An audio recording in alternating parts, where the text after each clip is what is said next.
खुलुमबाय स्टुडिअ दं आं रबिन बसुमतारी। बिजनीआव जीएसपी नि गेदेर खहा इउपिपिएल दोलोआव जीएसपी दोलोनि गोबां मददगिरिफोरा जगदान।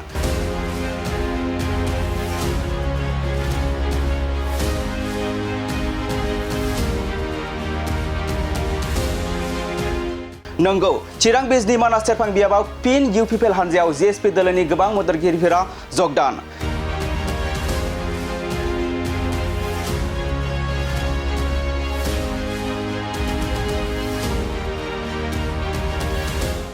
दिनै 19 नं मानास सेरफां बियाबाव प्रमद बर' दैदेननाय इउपिपिएल सरकारनि खामानि मावनायखौ मोजां मोननानै 2 नं बरफोथार गामिनि गासै सा 177 जीएसपी दोलोनि मददगिरिफोरा दोलो नागारना बिटिआरनि इएम धनन्जय बसुमतारीनि नुजाथिनायाव इउपिपिएल दोलोआव जगदान जायो।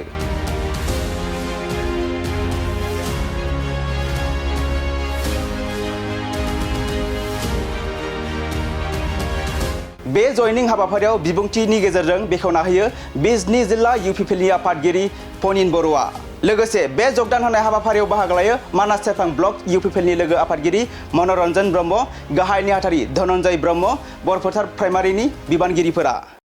मानास सेरफां समष्टिनि बे बरफोथार प्राइमारियाव स्पेशली बे जायगायाव जीएसपीनि गोबां माने हल दंमोन। जीएसपी दोलोआ हिरा हरिनानि दैदेननायाव बे ओनसोलाव आगोलनिफ्राय बिथांमोना जीएसपी खालामबोदोंमोन। नाथाय बे बरफोथार ओनसोलनि मानगोनां धर्मकान्त राय बिथांनि दैदेननायाव दिनै 177 जन जीएसपीनि सोद्रोमाफोरखौ लानानै बिथाङा दिनैहाय जोंनि इउपिपिएल दोलोआव जगदान जाबाय आरो बिथांमोनखौबो जोङो दिनै इउपिपिएल दोलोआव बरायना लाबाय आरो बिथांमोनाबो जोंनो खोथा होबाय, समाय लाबाय फैबाय थानाय समाव जोङो इउपिपिएल दोलोनि खामानि मावगोन होननानै बिथांमोना जोंनो खोथा होबाय। दिनैनि दिनावहाय थासारि सोंथावथावानो गैलिया, मानोना दिनैनि दिनावहाय मानास सेरफां समष्टिया एकदम सिकुर समष्टि जाबाय।